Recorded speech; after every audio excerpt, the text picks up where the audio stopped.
Did you hear the one about Plato and the platypus? Plato and a platypus walked into a bar. The bartender shot Plato a quizzical look. The philosopher shrugged. What can I say? She looked better in the cave. I laughed when I first heard that joke because of the platypus. I mean, look at this thing. It's a train wreck. But I stopped laughing when I realized the joke was about beer goggles, which are not funny. All of us have lost friends to their corruption. Sensing I wasn't the sharpest marble in the bag, the speaker informed me that the joke was really about Plato's cave. I laughed again, hoping to hide the fact that I didn't know what that meant. Allow me to sum it up for those of you that went to public schools. Plato's cave is a philosophical metaphor for the pursuit of knowledge and is found in every story ever told. Like most stories, it starts in the ordinary world, a place of slavery and disempowerment. This one takes the form of a cave filled with prisoners. Their captors kept them occupied by casting shadows from a fire. These shadows were the only reality these prisoners knew, and they were completely satisfied spending their day watching them dance across the cave's interior wall. By chance, one of the prisoners escaped and found his way outside, stunned at the beauty and brightness of a world he didn't even know existed. After recovering from the shock of learning that everything he knew was a lie, the brave explorer decided to head back inside the cave, eager to share his redemptive knowledge with his fellow prisoners. Weren't you wondering where I was? The escapee described the outside world in vivid detail, urging the others to follow him to a paradise beyond their wildest imaginations. But no one believed him. No one went. But I wasn't imagining! That's enough, Lucy. I wouldn't lie about this! And so the hero learned the lesson waiting all would-be saviors. You're not going to believe what I'm about to tell you. No, I'm not. Truth can't be taught, only discovered. Like all things, there's more to this story than meets the eye. It reveals that truth exists independent of our beliefs or experience. This is why the truth is always offensive. It sets us free because it shatters our illusions. It's also important to point out that no one saves the protagonist. His salvation comes from a change in thinking as he turns his head and looks away from the accepted point of view.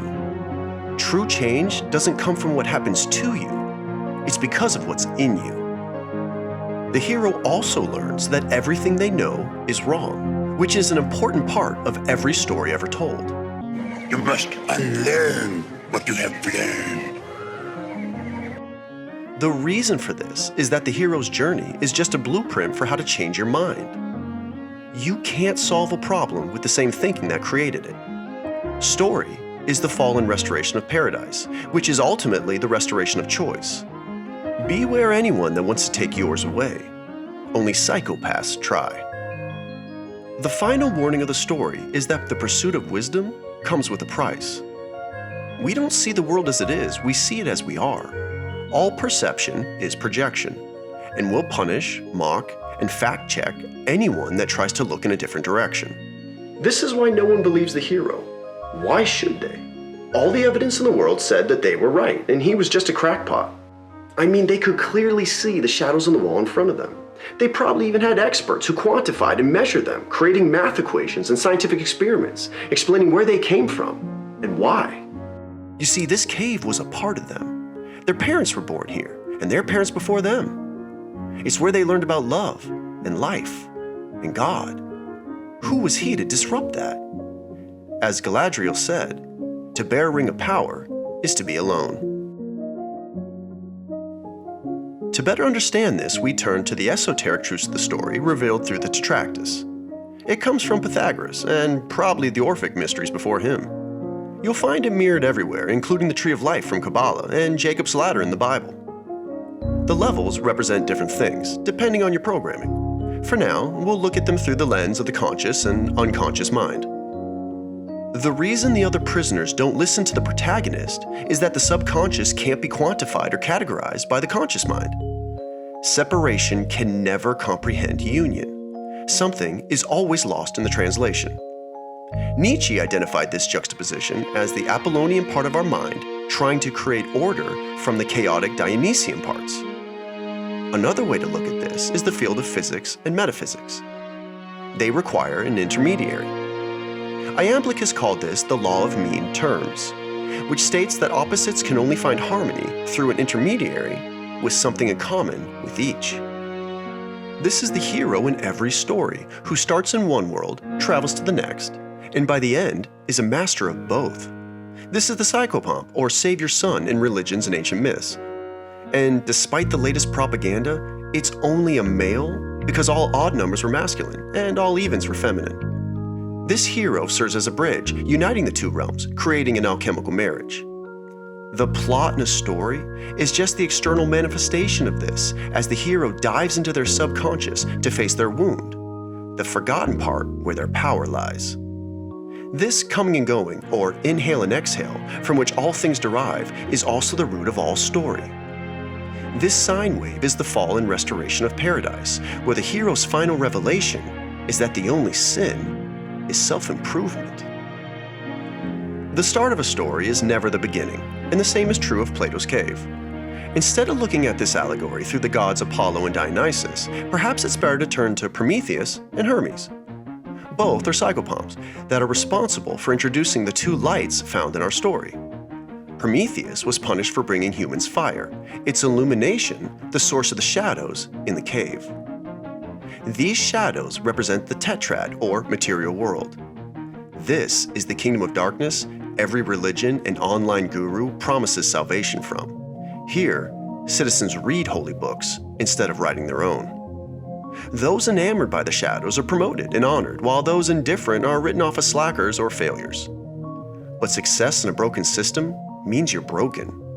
In the cave, all laurels are shackles. The fire represents the third level, or triad. This is the level of the logos, like the savior sons of Zeus or Jesus, and is why both are associated with light. This illumination pierces the darkness and calls to anyone brave enough to take on the rebel archetype. Its discovery requires a hero's journey and will inevitably result in a death of some kind. While this level does offer salvation, it's also manipulated by those that control the cave, its wisdom and purpose muddied with literalism and semantics. The few that find it are kept disempowered by nomenclature that promotes an us versus them mentality and the lie of external salvation. Like the world of shadows, its citizens derive their answers from experts, the difference being the date those experts existed.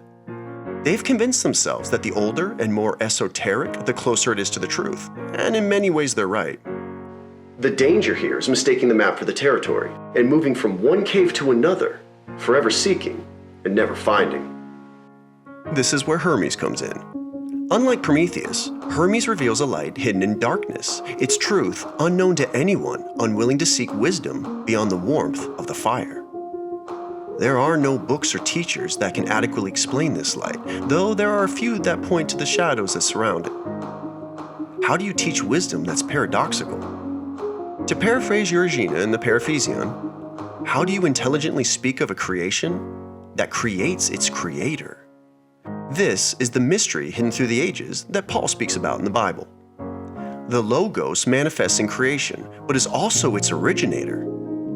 This is why apophatism was invented. For the vast majority of human beings, this is as good as it gets. But every so often, someone goes deeper. While the rest of us are arguing over the fire, a few venture beyond the warmth of its flame to discover the virgin birth of original thought and become the noise of knowingness. Every once in a while, we find someone willing to brave the black in their quest for the light. We have to be willing to leave the illumination of the fire if we ever hope to find the truth within. But that first step to heaven always leads you to hell. This is the level of the dyad, the home of darkness so thick it echoes. There are no roadmaps here. Here, there be dragons. Visiting is the glory of kings. Just beyond is the monad, the hidden sun, its darkness due to the mystery of the unmoved mover, the one who comes and goes, and at the same time does neither. Both the hero and the villain give up their dependence on middlemen and leave the cave, but only heroes try to come back. The bloody truths they carry are never popular, and they quickly find themselves on the outskirts of the tribe, silently waiting to mentor the next hero who dares to look where they shouldn't. But the shadows are kept enticing for a reason. The bread and circus of race, culture and sexual orientation are hard to turn away from. To identify with them is to date a platypus. So what do we do when we find ourselves in Plato's cave? Honestly, it's not as big a deal as you might think. Yeah, it's true we're all in a cave, but it's also true that we're not. The point of every book on earth is that you have two selves. One of you is shackled in darkness. The other is seated in heavenly places. Regardless of how deep we're buried in the bliss of ignorance, there's also a part of us dancing in the light. Our purpose is to rediscover that part. How? The very question reinforces the cave. I'll give you a hint though. You can start with this.